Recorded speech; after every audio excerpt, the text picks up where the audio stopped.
Hello, my dear students. This is Saloni Pandey, your psychology educator, and I welcome you all to your favorite channel, Magnet Brains, जहां पर आपको मिलती है 100% free and quality education without any paid subscription. So, students, आज के हमारी इस class के अंदर हम डिस्कस करेंगे about type approaches of your chapter number 2 self and personality. So as you all know कि हम आपकी क्लास 12 साइकोलॉजी से chapter number 2 self and personality discuss कर रहे थे, and in our previous lectures we have discussed about the concept of self and concept of personality, and we have discussed an introduction of major approaches to the study of personality. मतलब कि self क्या होता है, personality क्या होती है, ये in detail हम हमारे इस चैप्टर के अंदर डिस्कस कर चुके हैं हमारे प्रीवियस लेक्चर्स में. आई होप सो आपने प्रीवियस लेक्चर्स देख लिए होंगे. अब जो हमने हमारे लास्ट लेक्चर में डिस्कस किया था वो ये था कि पर्सनालिटी को स्टडी करना इंपॉर्टेंट क्यों है और उसे कैसे स्टडी किया जा सकता है. तो उसके लिए कुछ अप्रोचेस हैं, कुछ थ्योरीज हैं, और उन्हीं में से एक अप्रोच है टाइप अप्रोच. तो टाइप अप्रोच को डिटेल में हम डिस्कस करेंगे हमारे आज के इस लेक्चर में. आई होप सो आपने प्रीवियस लेक्चर देख के सारी चीजें समझ ली हैं, क्योंकि अगर पिछला समझोगे तभी आगे का समझ में आएगा, है ना. नहीं तो बस ऐसा होगा कि आगे का समझते जा रहे हो, पीछे का कुछ पता नहीं है और सब जो है बिल्कुल ऐसे कुछ भी समझ में नहीं आ रहा है. तो ऐसे में तो फिर सही नहीं होगा, है ना. एग्जाम के लिए भी ये चीज अच्छी नहीं है. सारा कुछ अच्छे से समझ में आना चाहिए. और दूसरी इंपॉर्टेंट बात है नोट्स. तो अभी तक हमने जितना भी पढ़ा, ठीक है, हमारे चैप्टर के अंदर, उसमें हमने कुछ बेसिक छोटे छोटे नोट्स बनाए हैं. अब से आपके मेजर नोट्स बनेंगे, मेजर पार्ट्स यहाँ से आपके स्टार्ट होते, मतलब जो आपके चैप्टर का मेजर पार्ट है वो यहाँ से स्टार्ट होता है, और इसमें हम जो है अच्छे खासे नोट्स भी बनाएंगे ताकि आपके एग्जाम्स में आप अच्छे से रिवाइज करके जा सको और कोई दिक्कत ना आए. फाइन, आई होप सो प्रीवियस चीज, अगेन आई एम सेइंग कि प्रीवियस चीज अच्छे से देखिए और उसके नोट्स कंप्लीट है, क्योंकि सेल्फ और पर्सनालिटी अगर आपको पता है तभी पूरा चैप्टर समझ में आएगा. ऐसे सोचोगे इंट्रोडक्शन छोड़ दिया, चलो आगे का समझ लेते, नहीं आएगा समझ में, ठीक है. तो इसीलिए again I am saying, okay. So I hope सो मैंने जितना कुछ यहाँ पर कहा, जितना कुछ अपनी एनर्जी किस लगा के आपको बताया, वो सब कुछ आपको क्लियर है. So let's start with type approaches. Okay, तो हमने भी ये बात करी थी हमारे प्रीवियस लेक्चर में कि पर्सनालिटी टाइप्स जो होते हैं वो रिप्रेजेंट करते हैं, कम्युनिकेट करते हैं कुछ बिहेवियर्स को जो कि सिमिलैरिटीज पर बेस्ड होते हैं. मतलब हमने पिछला जो पढ़ा था, अगर मैं उसको थोड़ा सा यहाँ पर समराइज करूँ, सो वी हैव डिस्कस्ड कि पर्सनालिटी को समझना बहुत ज़्यादा इंपॉर्टेंट होता है. हम ये चीज़ देखते हैं कि लोग सिमिलर सिचुएशंस में भी डिफरेंट पीपल डिफरेंटली बिहेव करते हैं. इवन जिनका नेचर एंड ओरिजिन भी सेम होता है वो भी डिफरेंट बिहेव करते हैं. फाइन, तो ये जो डिफरेंसेस हैं ये क्यों आ रहे हैं, पर्सनालिटी में डिफरेंसेस क्यों हैं, ये सबको हमको समझना है. तो एक टाइप अप्रोच होता है. टाइप अप्रोच ये कहता है कि बिहेवियर को ऑब्जर्व करो और उस बिहेवियर को ऑब्जर्व करके जो भी ब्रॉड पैटर्न्स आपको देखने को मिल रहे हैं उस इंडिविजुअल के बिहेवियर में, उसको नोट डाउन कर लो, मतलब उसको जो है निकाल लो और फिर उससे उस इंडिविजुअल के कैरेक्टरिस्टिक्स को समझो. जैसे फॉर एग्जाम्पल कोई एक पर्सन है, उसके बिहेवियर को मैं ऑब्जर्व करती हूँ और उसके पूरे बिहेवियर में मुझे एक चीज तो देखने को मिलती है, मतलब बहुत सारी चीजें देखने को मिलती है, बट मैं एक का एग्जांपल ले रही हूँ कि वो पर्सन बहुत ही चालाक है. ठीक है, चालाक ब्रो, वेरी चालाक. तो उसको मैंने जो है ले लिया, ठीक है, उसकी क्लेवर वाले टाइप को मैंने यहाँ पर ले लिया और मैंने कहा कि ये पर्सन जो है क्लेवर है. अब मैंने क्लेवर उसका एक ब्रॉड कैरेक्टरिस्टिक ले लिया, मतलब उस पर्सन के बारे में अब मुझे उसके बिहेवियर का एक ब्रॉडर कैरेक्टरिस्टिक पता है, दैट इज क्लेवर. तो ऐसे करके हम कैरेक्टरिस्टिक्स को पता करते हैं और जो भी, जैसे बहुत सारे इंडिविजुअल्स को अब आप स्टडी कर रहे हो तो उनके जहां जहां पे जो जो कैरेक्टरिस्टिक सिमिलर मिलेंगे उसको आप एक एक टाइप के अंदर डालते जाओगे. That is the type approach. अभी ये तो बिल्कुल बेसिक समझ में आया, बट अभी डिटेल में चलते हैं और जानते हैं कि ये होता क्या है. तो देखो, ये जो कैटेगराइजेशन है ना पर्सनालिटी का, जैसे एक एग्जांपल के थ्रू समझते हैं. जैसे फॉर एग्जांपल ये मैं कह रही हूं कि मैंने ऐसे टाइप बनाया है, टाइप ए. टाइप ए में जितने क्लेवर लोग होते हैं मैंने उनको डाल दिया. मैंने एक बनाया टाइप बी. टाइप बी में जितने फ्रेंडली लोग होते हैं मैंने उनको डाल दिया. ये सिर्फ एक एग्जाम्पल है, ठीक है, तो मैंने उन लोगों को डाल दिया. तो ये जो हम पर्सनालिटी के टाइप्स बना रहे हैं ना कि किसका कैसी पर्सनालिटी है, किसकी कैसी पर्सनालिटी है, और जिन जिन की पर्सनालिटी सिमिलर देखने को मिलती है उनको एक पर्सनालिटी, उनको एक टाइप के अंदर डाल दिया. फाइन. अब तो ये जो है ये बहुत लंबे समय से ये कार्य चलता हुआ आ रहा है, ठीक है, जहां पर हम पर्सनालिटी को क्या करते हैं, कैटेगराइज करते हैं. इवन एंशियंट टाइम से ये काम चला हुआ आ रहा है. अगर हम बात करें ग्रीक फिजिशियन हिप्पोक्रेट्स की। नोट करना है, ये यहां से नोट्स आपके स्टार्ट होते हैं, ठीक है। Greek physician Hippocrates has proposed a typology of personality based on fluid और ह्यूमर। इसके ऊपर एमसीक्यू भी आ सकता है, ठीक है। तो नोट्स भी बनाने में साथ साथ में बताते जा रही हूँ कि कैसे कहाँ से क्वेश्चन आ सकता है, तो उसको लिखते चलो, शॉर्ट नोट्स बना लो। अभी कॉपी नहीं लेके आए थे तो फटाफट से जो है लेके आ जाओ और बैठ जाओ कॉपी लेके यहाँ पे, ठीक है। देखो, सो हम जो डिस्कशन कर रहे थे ट्रेट अप्रोच के बारे में, ठीक है, सॉरी टाइप अप्रोच के बारे में। तो टाइप अप्रोच को लेके जो है बहुत लंबे समय से ये एक चीज चल रही थी, मतलब टाइप अप्रोच को लेके नहीं, पर्सनालिटी को डिफरेंट टाइप्स में डिवाइड पहले से ही किया जाता था। तो अगर हम बात करें ग्रीक फिजिशियन हिप्पोक्रेट्स की, ठीक है, हिप्पोक्रेट्स ब्रैकेट में लिख लो ग्रीक, इन्होंने पर्सनालिटी को फ्लूइड और ह्यूमर ऐसे समझा। देखो क्या लिखा है, the Greek physician Hippocrates has proposed a typology of personality based on fluid और ह्यूमर। इन्होंने कहा कि जो पर्सनालिटी है वो एक टाइपोलॉजी पर बेस्ड होती है, फ्लूइड या ह्यूमर वाली टाइपोलॉजी पर। उन्होंने 4 टाइप्स बताए पर्सनालिटी के, ठीक है। क्या बताए, क्लासिफाइड पीपल इनटू 4 टाइप्स। सबसे पहली चीज फ्लूइड और ह्यूमर, उन्होंने बताया कि पर्सनालिटी फ्लूइड और ह्यूमर पर बेस्ड होती है। यहां से उन्होंने 4 तरह के लोगों की बात करी, ठीक है। किसकी बात करी, 4 तरह के लोगों की, 4 टाइप्स ऑफ पीपल। वेट, ठीक है। तो चलो अब हम देखते हैं कि वो 4 टाइप्स ऑफ पीपल कौन से हैं। लिखना है आपको, ठीक है। ये सब ये क्या हो गया है बोर्ड को। Types of people according to Hippocrates. नाम देखो अब, ठीक है, कौन से 4 टाइप्स उन्होंने बताए लोगों के। सैंग्विन, फ्लेगमेटिक,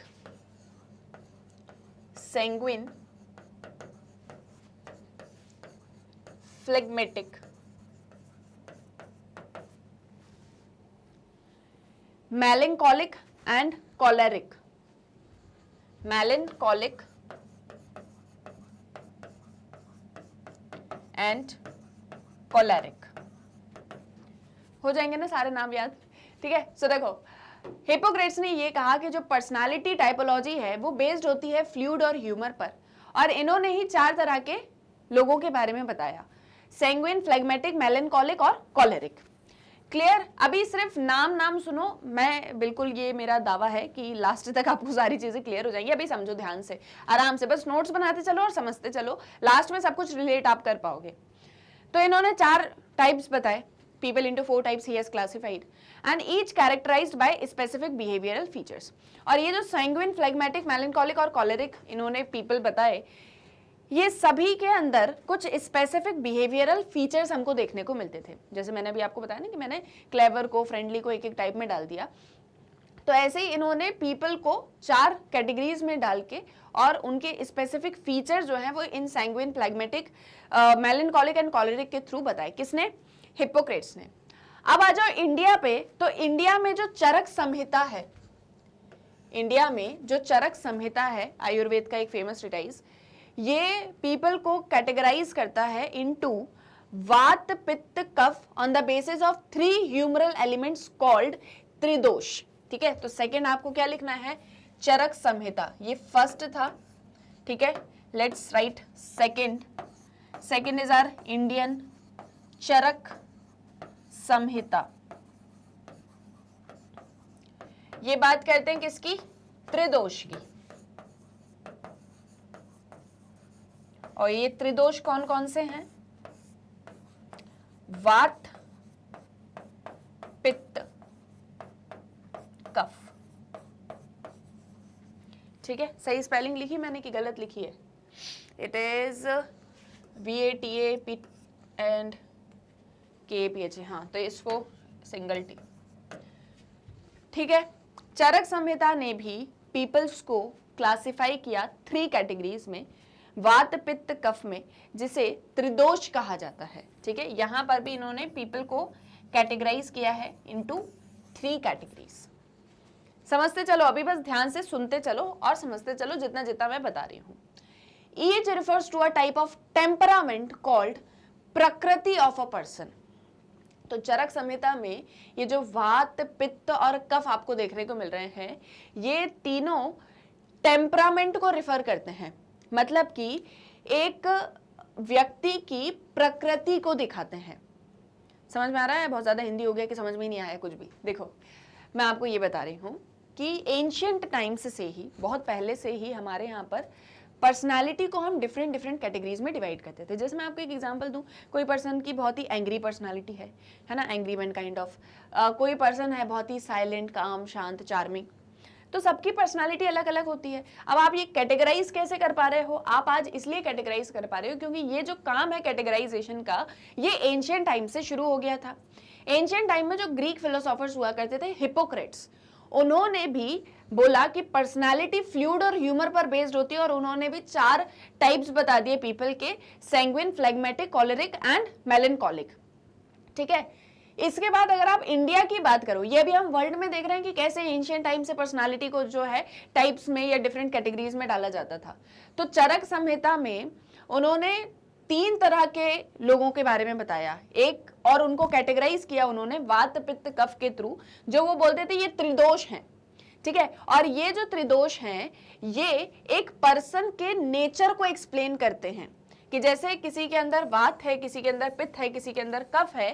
ठीक है, ये कफ का मतलब वो वाला कफ नहीं, ठीक है, जो इसको कप मतलब इसको प्रोनाउंस ऐसे किया जाएगा, ओके, कपा या कबाब जो भी बोलो। ठीक है, तो ये जो तीनों मतलब आपको दिख रही हैं पर्सनालिटी के, या हम बोलें कि कैटेगरीज आपको लोगों की दिख रही हैं, जो कि आयुर्वेद में चरक संहिता में बताई गई हैं, ये एक पर्सन के नेचर, उसकी प्रकृति को बताती हैं कि कोई पर्सन कैसा होगा। Apart from this there is also a typology of personality based on triguna. इसके अलावा एक और टाइपोलॉजी है, वो है त्रिगुण। त्रिगुण कौन कौन से होते हैं? सत्व, राजस, तमस। ये जो मैं आपको नोट करवा रही हूं ना, ये आपके एमसीक्यूज में पूछे जा सकते हैं, तो इसलिए ध्यान से इस एक चीज को समझना। तो इसके अलावा एक और टाइपोलॉजी है जो कहती है त्रिगुण की बात करती है। मैं इसको ऊपर यहां पर लिख दे रही हूं, ठीक है। थर्ड इज त्रिगुण।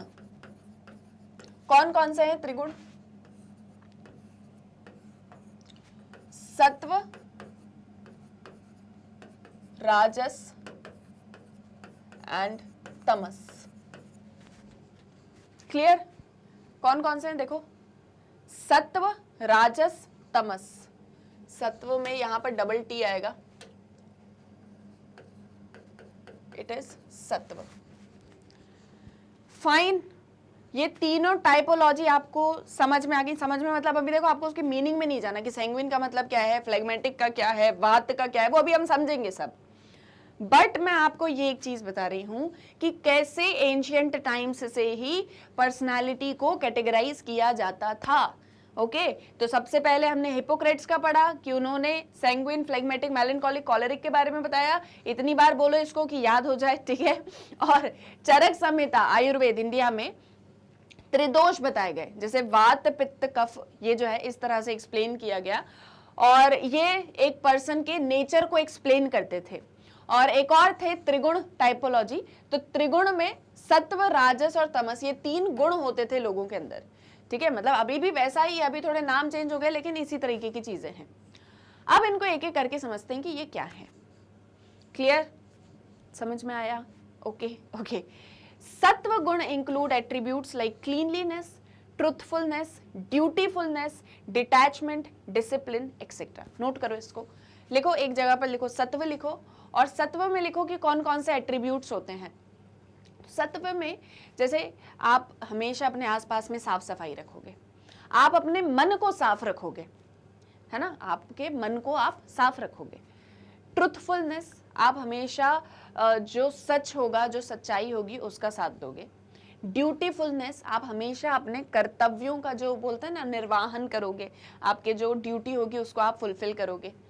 डिटैचमेंट, आप कभी किसी चीज से इतना ज्यादा अपने आप को अटैच नहीं करोगे कि आप उससे दूर ही ना हो पाओ, तो डिटैचमेंट भी आपके अंदर होना चाहिए। और डिसिप्लिन, इसके अलावा और भी बहुत सारे गुण होते हैं। तो सत्व गुण से समझ में आया, सत्य या सत्य से इसको एक चीज को समझ लो, ठीक है। याद करने के लिए ब्रैकेट में वहां पर लिख लो सत्य, ठीक है, हिंदी में लिख लो, याद रहेगा ऐसे।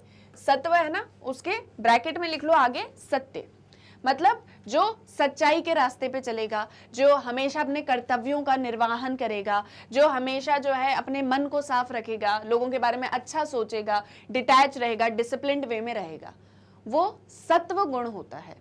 तो जिन लोगों के अंदर हमको ये वाली पर्सनालिटी देखने को मिलती है, ठीक है, जिनके अंदर हम मतलब पर्सनालिटी इन द सेंस कि ये एस्पेक्ट्स देखने को मिलते हैं, उनकी पर्सनालिटी को आप क्या बोलोगे? सत्व पर्सनालिटी या सत्व गुण। समझ में आया? थोड़ा थोड़ा समझ में आ रहा है, ठीक है। अगले पे चलते हैं। व्हाट इज राजस गुण? राजस गुण includes intensive activity, desire for sense gratification, dissatisfaction, envy for others and a materialistic mentality etc. राजस गुण का मतलब ये होता है कि आपको एक मटेरियलिस्टिक लाइफ चाहिए, घर हो, गाड़ी हो, पैसा हो, बंगला हो और नौकर चाकर लगे हुए हो, और हमेशा मेरे पास जो भी चीज़ है उसके लिए मुझे कुछ ना करना पड़े, मेरे पास में इतना पैसा रहे, और हमेशा आप चाहते, हमेशा आप दूसरे लोगों को लेके आपको ऐसा लगता है इनका क्यों अच्छा हो रहा है, और इनके साथ में मतलब आप जो है दूसरों को लेके आपके अंदर एक एनवी, क्या बोलते हैं, जेलस काइंड ऑफ फीलिंग होती है। आप हमेशा चीजों में डिससेटिस्फाइड रहते हो कि अरे ये चीज तो ऐसी हुई, तो बिल्कुल बुरी हुई, ये तो अच्छा ही नहीं हुआ। ये इस तरह की चीजें अगर आपके अंदर हैं, दैट इज राजस गुण। ये कौन सा गुण है? राजस गुण है, ठीक है। क्लियर? कोई डाउट तो नहीं है इसमें। राजस के साइड में भी हिंदी में आप कुछ ऐसा लिख सकते हो जो आपको थोड़ा मतलब आपको लगता है कि हाँ ये चीज से मुझे याद रह जाएगा। पैसा लिख लो, ठीक है, ब्रैकेट में पैसे लिख लो, मनी लिख लो, फाइन। थर्ड इज द तमस गुण। तमस गुण कैरेक्टराइजेस anger, arrogance, depression, laziness, feeling of helplessness etcetera. तमस गुण का मतलब ये होता है जब आपको बहुत गुस्सा आता है, आप बहुत चिड़चिड़े हो जाते हो, आपके अंदर घमंड आ जाता है, आप डिप्रेशन में जाने लगते हो, आप बहुत आलसी हो जाते हो, आपको ऐसा लगता है कि आपकी कोई मदद नहीं कर रहा है और आप अपने आप की भी मदद नहीं कर पा रहे हो। दैट इज द तमस गुण। क्लियर? इसमें कोई डाउट? तीनों समझ में आ गए? राजस क्या है, तमस क्या है, सत्व क्या है? आई थिंक इसमें कोई डाउट नहीं, ये बिल्कुल बेसिक है। यहां पर एक और चीज ड्रॉ करो, एक ऐसे एरो ड्रॉ कर लो। ये एरो क्या दिखा रहा है? आप ऊपर से नीचे की तरफ आ रहे हो, ऊपर से नीचे की तरफ। ऊपर से नीचे की तरफ का क्या मतलब है कि आप पहले सत्य के रास्ते पर जाओगे तो सबसे टॉप पर रहोगे, सुप्रीम पे रहोगे। फिर आपको पैसा चाहिए तो थोड़ी सी आपकी जो प्रशंसा बोलते हैं ना, एक जो आपकी वाहवाही होती है वो थोड़ी सी कम हो जाएगी, और फिर आप लोगों से जो है जलने लगोगे। आपको जो है अपने मतलब आपको जो है क्या लेजीनेस आपके अंदर आ जाएगी, तो आप बिल्कुल डाउन पर आ जाओगे। ये मैं जस्ट याद करने के लिए करवा रही हूँ ये ड्रॉ, ठीक है। इसका कोई ऐसा वो नहीं है कि ये आपके नोट्स में आपको करना है, ये याद करने के लिए कि सत्व सबसे सुप्रीम है, उससे कम राजस है, उससे कम तमस है। क्लियर? कोई डाउट है इसमें? ठीक है। सत्व का मतलब क्या है? जो सत्य के रास्ते पे चले, जो हमेशा ट्रुथफुल रहे, डिसिप्लिन्ड वे में रहे, जिसको हमेशा जो है मतलब उसके अंदर आपको क्लीनलीनेस और डिसिप्लिन्ड वे, ये सारी चीजें देखने को मिलती हैं। Rajas is someone who is wanting materialistic life or who is having a materialistic mentality, who has desire for sense gratification और साथ ही साथ में dissatisfaction, envy for others. तमस क्या है? जहां पर आपको गुस्सा है ना, एंगर, एरोगेंस, लेजीनेस, ये सारी चीजें। So these are the trigunas. Triguna clear है? कोई डाउट है इसमें? Okay. All the three guna are present in each and every person in different degrees.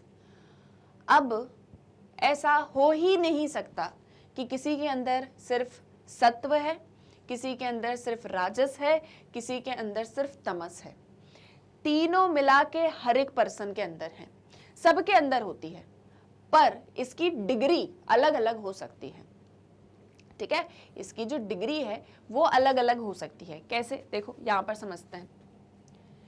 जैसे मैं एक एग्जांपल ले लूं, ये एक पर्सन है, ए पर्सन, ठीक है, ये एक पर्सन है, ये सत्व, ये राजस, ये तमस।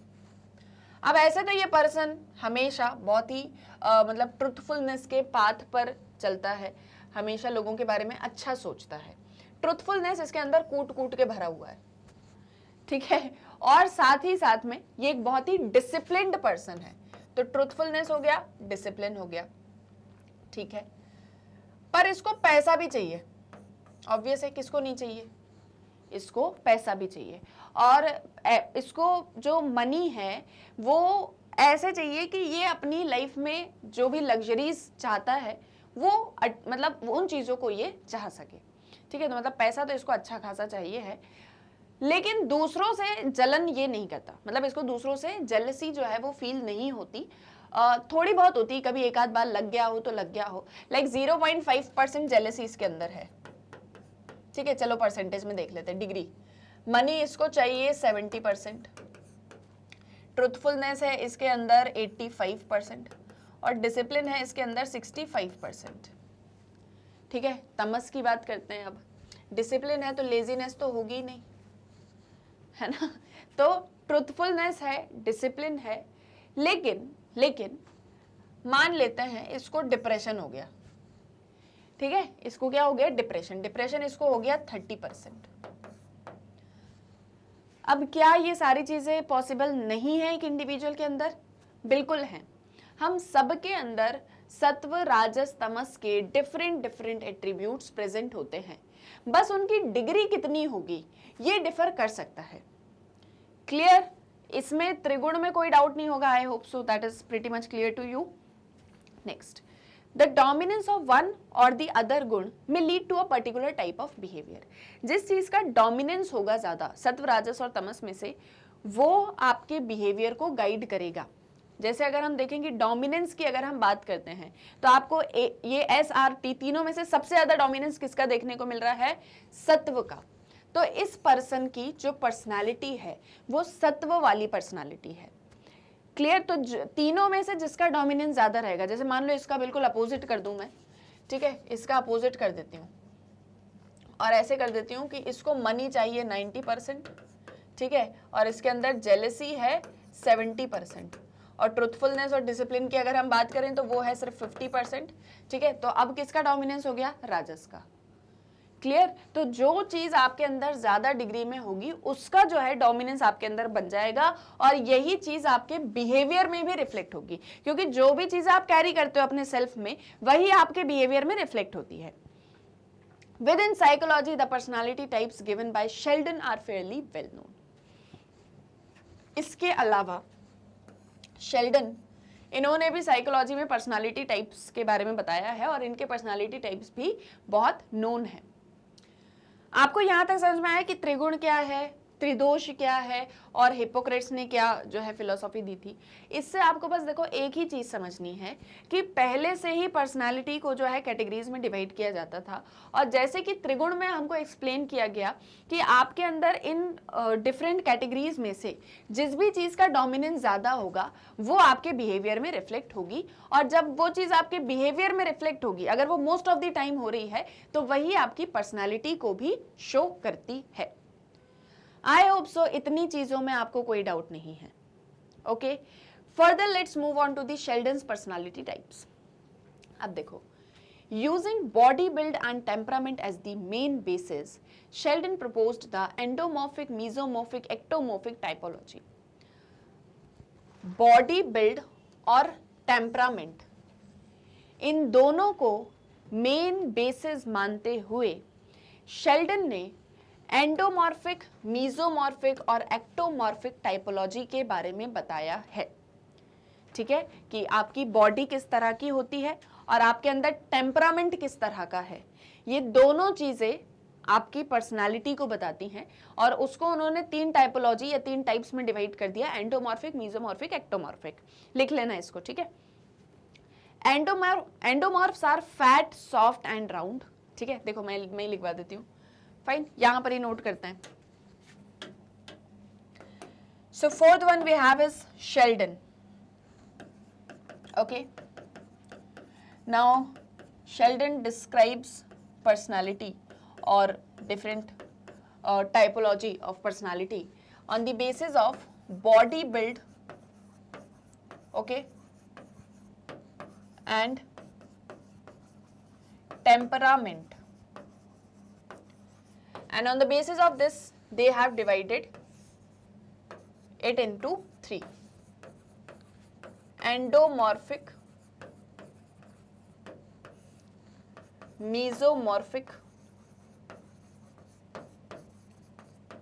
And ectomorphic. क्लियर?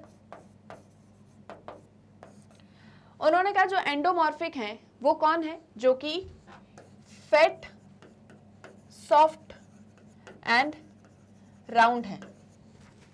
ठीक है, जो कि थोड़े मोटे से, गोलू मोलू से, इस तरह के जो हैं वो सारे एंडोमॉर्फिक हैं। एंड बाय टेम्परामेंट ये रिलैक्स्ड और सोशलेबल रहते हैं। ठीक है, टेम्परामेंट के अकॉर्डिंग ये जो है रिलैक्स्ड रहते हैं और सोशलेबल रहते हैं। तो ये इनके फीचर्स हम लिख लेते हैं, रिलैक्स्ड रहेंगे और सोशलेबल रहेंगे। पहले लिख लेते हैं, फिर इसको एक्सप्लेन करेंगे। ठीक है, वही उन्होंने बताया कि जो मेसोमॉर्फ्स होते हैं उनका स्ट्रॉन्ग मस्कुलेचर हमको देखने को मिलेगा और वो रेक्टेंगुलर होंगे, एक स्ट्रॉन्ग बॉडी बिल्ड उनका रहेगा। ठीक है, तो स्ट्रॉन्ग मस्कुलेचर या स्ट्रॉन्ग मसल्स एंड रेक्टेंगुलर में लिख देती हूँ। ठीक है, तो याद रहेगा strong muscles and rectangle. Clear? पहले पूरा नोट कर लेते हैं, फिर आप लोग भी नोट्स बनाना और फिर इसी के बाद में इसको एक्सप्लेन भी करेंगे। ये एनर्जेटिक है और करेजियस हैं। ये कैसे हैं? प्लस दीज आर, कहां पे लिख दूं? यहीं पे लिख देती हूँ। ठीक है, एनर्जेटिक एंड करेजियस। और अगर अब हम बात करें आपके एक्टोमॉर्फिक की, तो ये वो हैं जो कि thin, long, fragile body build के हैं और ब्रेनी, आर्टिस्टिक, इंट्रोवर्ट हैं। ठीक है, तो thin, long, fragile and brainy, artistic. Thin, long, fragile and brainy, artistic. Fine. और इंट्रोवर्ट, इंट्रोवर्ट भी लिख ही लो।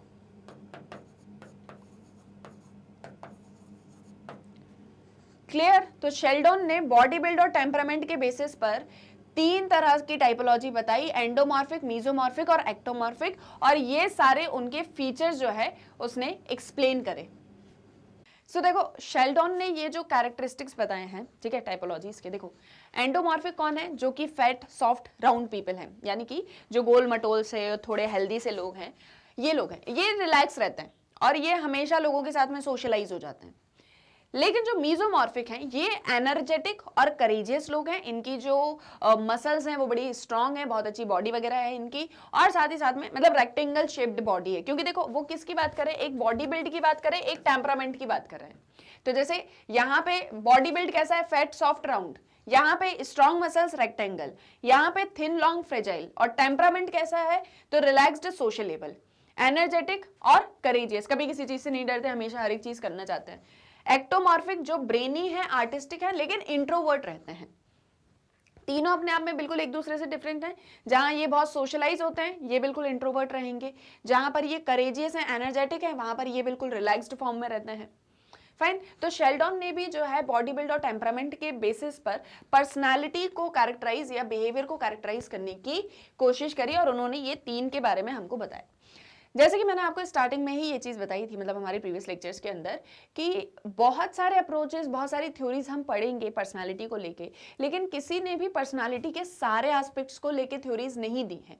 सबने कुछ कुछ पार्ट लेके बताया। जैसे शेल्डन है तो शेल्डन ने बॉडी बिल्ड और टेम्परामेंट को यूज किया। Fine. So let us remember that these body typologies are simple and have limited use in predicting behavior of individuals. अब अगेन, क्या सिर्फ बॉडी टाइपोलॉजी से हम किसी के बिहेवियर को प्रेडिक्ट कर सकते हैं?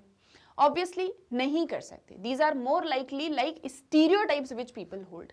ये जो शेल्डन की टाइपोलॉजीज हैं ये ज्यादातर स्टीरियोटाइप है कि कोई मोटा गोल मटोल सा है तो वो हमेशा रिलैक्स्ड सिचुएशन में ही रहेगा, अगर कोई के बॉडी मसल्स हैं तो ही वो जो है एक्टिव एनर्जेटिक रहेगा। तो ये स्टीरियोटाइप्स हैं जो जस्ट लोगों ने, सोसाइटी ने क्रिएट कर दिए हैं। इट इज नॉट दी, मतलब ये पूरी वो फुल थ्योरी नहीं है ना जहां पर हम बिहेवियर को जो है प्रेडिक्ट कर सकते हैं। So therefore the next one came and now this time he is Karl जंग। ठीक है, देखो फिर इसके बाद में, क्योंकि जो शेल्डन ने टाइपोलॉजी दी वो पूरी तरह से कंप्लीट नहीं थी, लाइक हम बॉडी बिल्ड के बेसिस पर किसी के बिहेवियर को नहीं बता सकते हैं। तो फिर कार्ल जंग एक थ्योरी लेकर आते हैं, अगेन एक नई टाइपोलॉजी लेकर आते हैं, and bye grouping people into introverts and extroverts. इन्होंने यहाँ पर क्या किया, लोगों को इंट्रोवर्ट्स एंड एक्सट्रोवर्ट्स में डिवाइड कर दिया। नोट करते हैं इसको, ठीक है। देखो, नेक्स्ट कम्स कार्ल जंग, एंड व्हाट कार्ल जंग has done, he has talked about different typologies of people, and he talks about two typologies, one who are introverts and one who are extroverts। आप समझते हो ना introverts और extroverts कौन होते हैं? इंट्रोवर्ट वो जो अपने कंफर्ट जोन में रहना पसंद करते हैं, ज़्यादातर लोगों के साथ में सोशलाइज नहीं होते, ज़्यादा लोगों से बात नहीं करते, खुद में ही अपनी लाइफ को एंजॉय करते हैं। एक्सट्रोवर्ट्स वो होते हैं जो ज़्यादातर लोगों के साथ में इंटरेक्ट करते हैं, बाहरी दुनिया में जीते हैं, अकेले रहना उनको पसंद नहीं होता।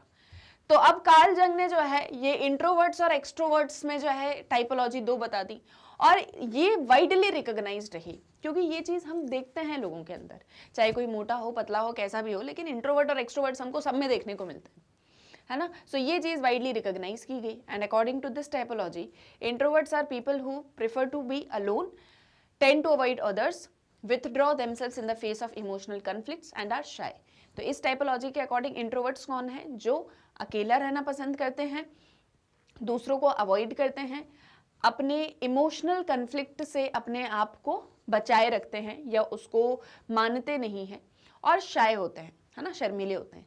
लेकिन वहीं जो एक्स्ट्रावर्ट्स या एक्सट्रोवर्ट्स होते हैं, ये sociable, outgoing, drawn to occupations that allow dealing directly with people, and react to stress by trying to lose themselves among people and social activity। तो एक्सट्रोवर्ट्स वो होते हैं जो ज़्यादा सोसाइटी के साथ में मिलते जुलते रहते हैं, हमेशा जो है लोगों के साथ में डायरेक्टली डील करते हैं, अपने स्ट्रेस को ऐसे रिएक्ट करते हैं कि अगर वो इस स्ट्रेस वगैरह चीज़ों में रहेंगे तो वो समाज के साथ में, सोसाइटी के साथ में ज़्यादा मिक्सअप नहीं हो पाएंगे। So therefore they try to be extroverts and they deal like this with their stress. Fine, इसमें भी कोई डाउट तो नहीं है, लिख लेना है इंट्रोवर्ट्स कौन है, एक्सट्रोवर्ट्स कौन है। Now comes one of the very important type approach, and that is in recent years Friedman and Rosenman, ठीक है, फ्रीडमैन या फ्रीडमैन एंड रोजनमैन, इन्होंने क्लासिफाई किया इंडिविजुअल्स को टाइप ए और टाइप बी पर्सनालिटीज के अंदर, ठीक है। देखो, इसको भी नोट करते हैं हम यहाँ पे, that Friedman and Rosenman, if I am writing the spellings correct, ठीक है, yes, Friedman and Rosenman, double n नहीं आएगा। सो इन्होंने क्या किया, इन्होंने भी टाइपोलॉजीज बताई लोगों को लेके और उनको क्लासीफाई किया, इवन पर्सनालिटीज को।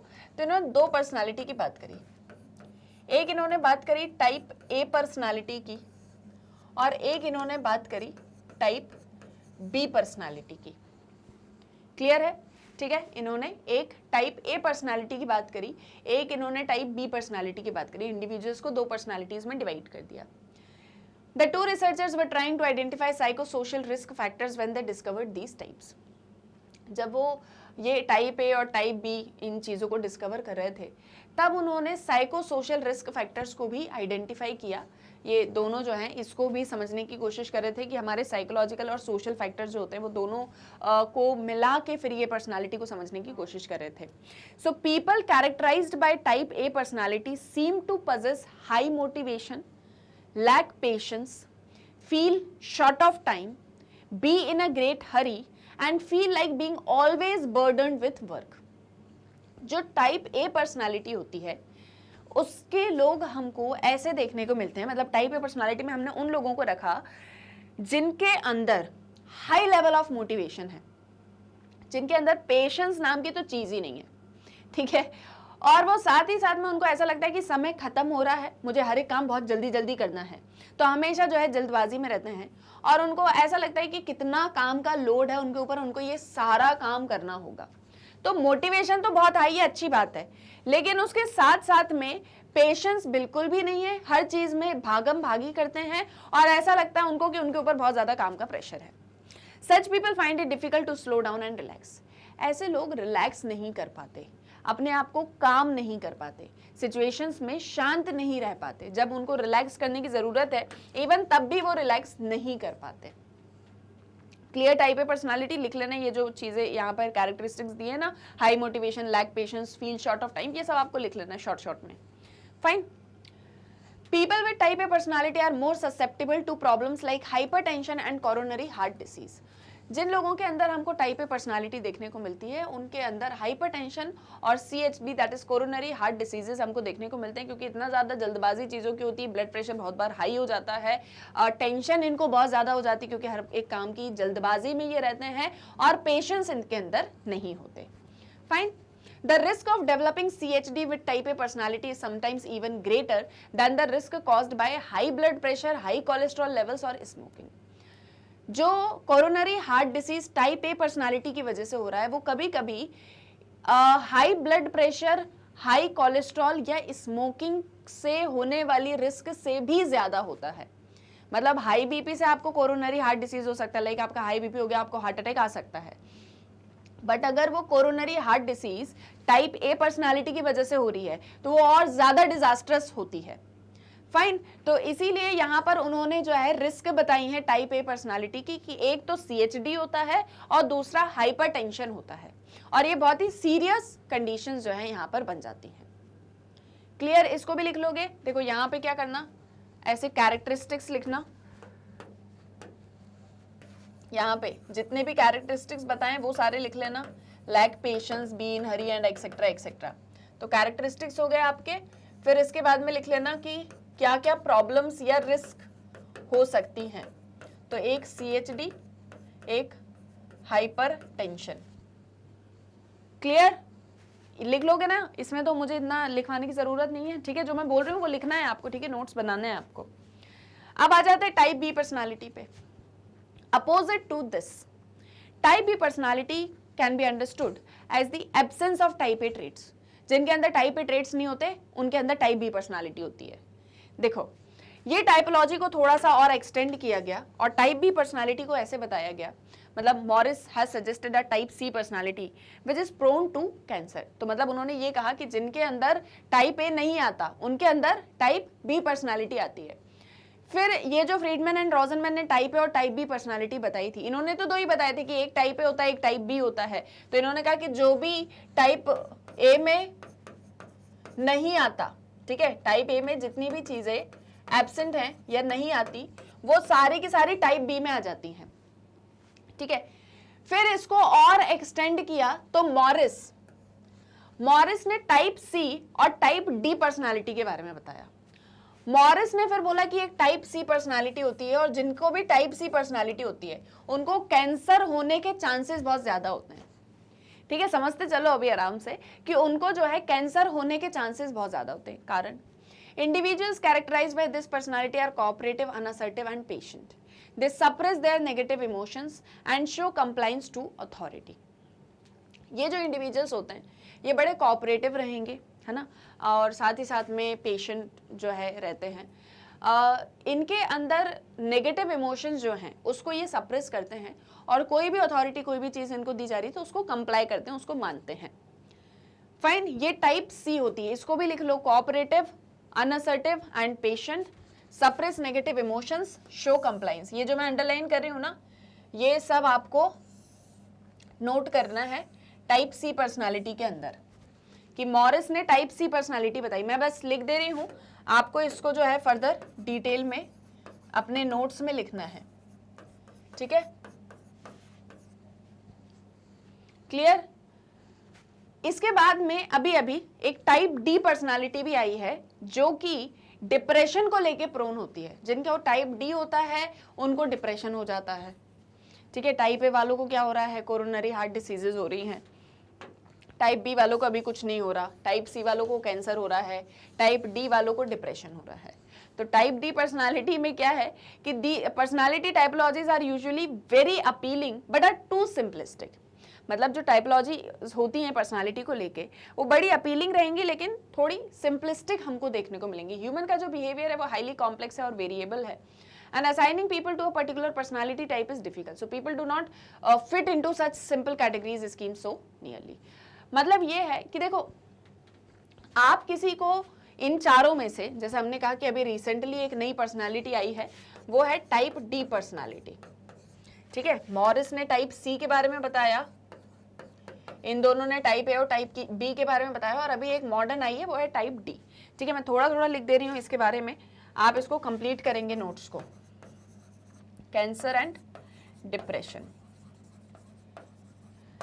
तो इतना कुछ जो आपको यहाँ पर एक्सप्लेन किया गया, इतना कुछ जो आपको बताया गया, देखो उसका सिंपल सा मोटिव बस ये था, जो स्टार्टिंग में भी मैंने कहा था और एंड में भी मैं आपको कह रही हूँ कि एंशियंट टाइम्स से ही पर्सनालिटी को कैटेगराइज करने की कोशिशें की जाती थी।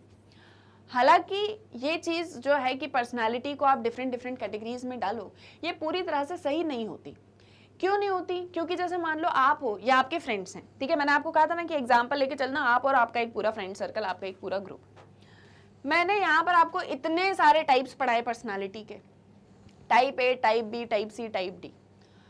आप मुझे इनमें से बता सकते हो कि आपका फ्रेंड कौन से टाइप में आता है, उसके पूरे बिहेवियर, हर एक बिहेवियर को एनालाइज करते हुए, ठीक है। होमवर्क है, चलो आप लोग एनालाइज करके देखना कि क्या आप अपने फ्रेंड को पूरी तरह से ये कह सकते हो, पूरी तरह मतलब 100% श्योर होके ये कह सकते हो कि वो टाइप ए में आएगा, टाइप बी में आएगा, टाइप सी में आएगा या टाइप डी में आएगा, ठीक है।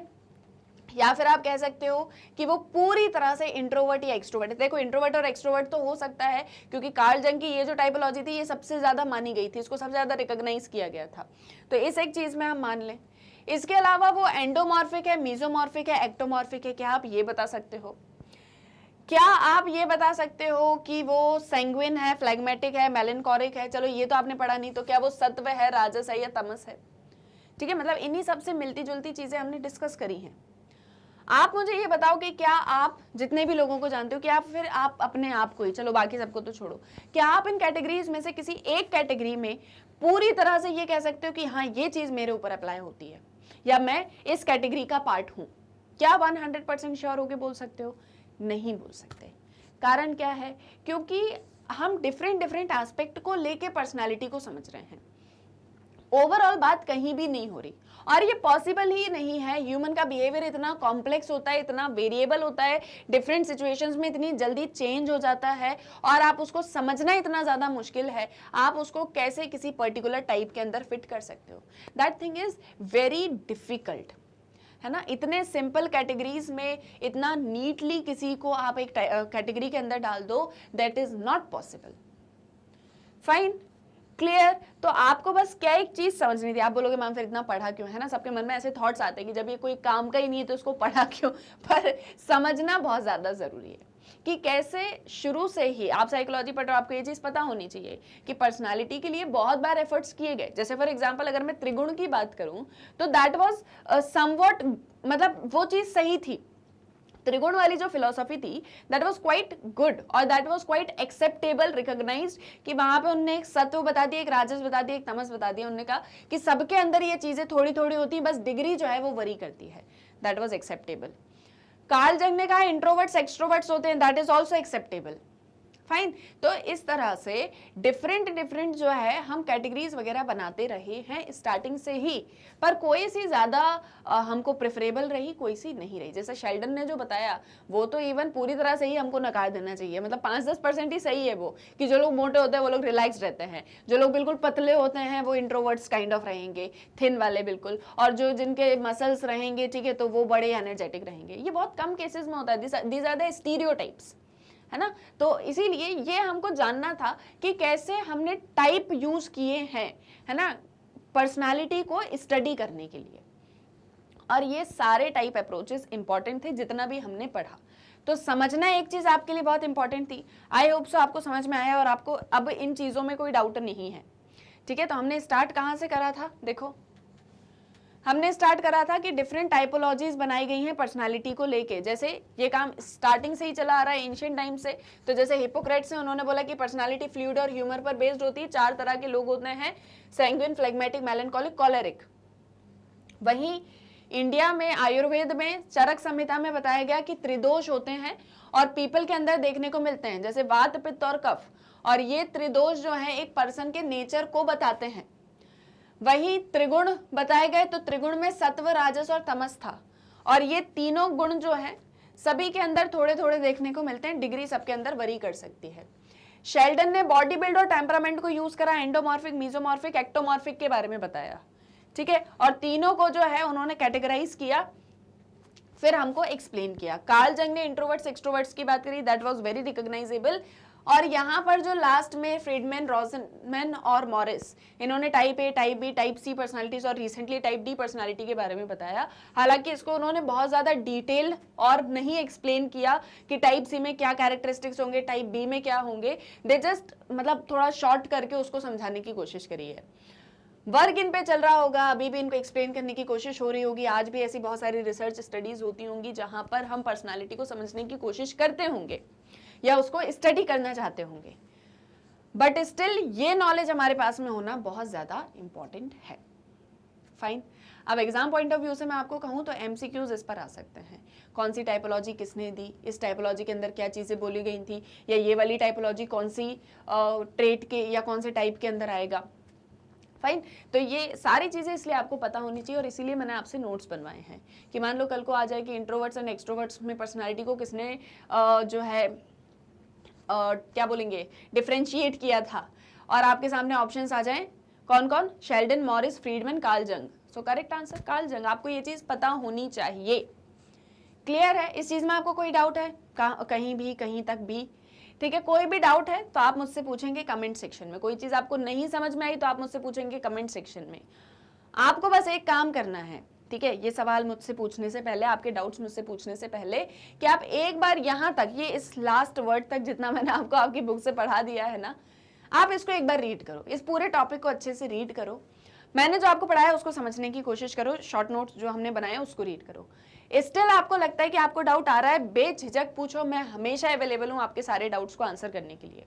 पर एक बार चीज़ों को अच्छे से समझ लो, ठीक है, कि वो पूछना क्या चाह रहे हैं, बोलना क्या चाह रहे हैं, तो फिर सारी चीज़ें आपको अच्छे से क्लियर हो जाएंगी और डाउट्स नहीं आएंगे। बट स्टिल कोई भी डाउट आता है तो you can ask me in the comment section. I hope सो यहाँ तक इतनी सारी चीज़ें आपको क्लियर हैं एंड विदाउट एनी डाउट। सो अब हम आगे बढ़ेंगे, हमारे नेक्स्ट लेक्चर में और भी चीज़ों को हम डिस्कस करेंगे। तब तक के लिए आप अपनी अच्छे से पढ़ाई करो, and for more updates stay tuned with magnet brains. पर जाते जाते अभी और छोटी सी एक इन्फॉर्मेशन लेके जाओ कि कैसे आप मैग्नेट ब्रेन्स की वेबसाइट को एक्सेस कर सकते हो। तो मैग्नेट ब्रेन्स की वेबसाइट दैट इज www.magnetbrains.com, ये बहुत ही इजीली एक्सेसिबल है गूगल पे। साथ ही साथ में आप मैग्नेट ब्रेन्स को फॉलो कर सकते हो यूट्यूब, इंस्टाग्राम, टेलीग्राम, फेसबुक, सभी पर। और आप मैग्नेट ब्रेन्स की ऐप है उसे भी जो है प्ले स्टोर से डाउनलोड कर सकते हो। वेबसाइट पर आपको हमारे सारे टॉप कोर्सेज, हमारे toppers, high quality education with best teachers देखने को मिलेंगे। जो भी क्लास, कोर्स, सब्जेक्ट, कोर्स मतलब क्लास जो भी आपको पढ़नी है, टॉपिक, सब कुछ अवेलेबल है एक सीक्वेंशियल ऑर्डर में। आप कोर्स, क्लास, सब्जेक्ट, चैप्टर पे क्लिक करते हो तो सारे टॉपिक्स आ जाएंगे, और वॉच नाउ का बटन रहेगा जिसके थ्रू आप बहुत ही इजीली वीडियोस को एक्सेस कर सकते हो। सबसे अच्छी बात यह है कि हम आपसे कोई पेमेंट, कोई पेड सब्सक्रिप्शन, कोई कूपन नहीं बेचेंगे, because everything is just free of cost. और साथ ही साथ में वेबसाइट पर अगर आप राइट साइड में देखेंगे टॉप पर, तो आपको एक रेड कलर का आइकन दिखेगा जहां से आप मैग्नेट ब्रेन्स के नोट्स को भी एक्सेस कर सकते हैं। इसके अलावा मैग्नेट ब्रेन्स के नोट्स आपको इस वीडियो के डिस्क्रिप्शन में भी लिंक के थ्रू आप एक्सेस कर सकते हो। साथ ही साथ में जो मैग्नेट ब्रेन्स के किंडरगार्टन से लेके क्लास 12 तक के magnet brains books and e books हैं, वो भी आपको मिल जाएंगी इस वीडियो के डिस्क्रिप्शन में, जिसके थ्रू आप एक फॉर्म फिल करोगे और हमारी टीम आपसे कांटेक्ट कर लेगी। ये बुक में आपको हाई क्वालिटी कंटेंट मिलेगा with different categories of books like sample question papers, MCQ, NCERT and many more. तो जो भी आपको चाहिए आप वो बहुत इजीली एक्सेस कर सकते हो। So each and everything is available on magnet brains. आप बस अपनी अच्छे से पढ़ाई करो, और कोई भी डाउट है तो वो हमसे पूछो। For more updates stay tuned with magnet brains. हम मिलेंगे हमारे नेक्स्ट वीडियो लेक्चर में, और वीडियो पसंद आया है तो जल्दी से कर दो इसको like, share and subscribe. Thank you very much.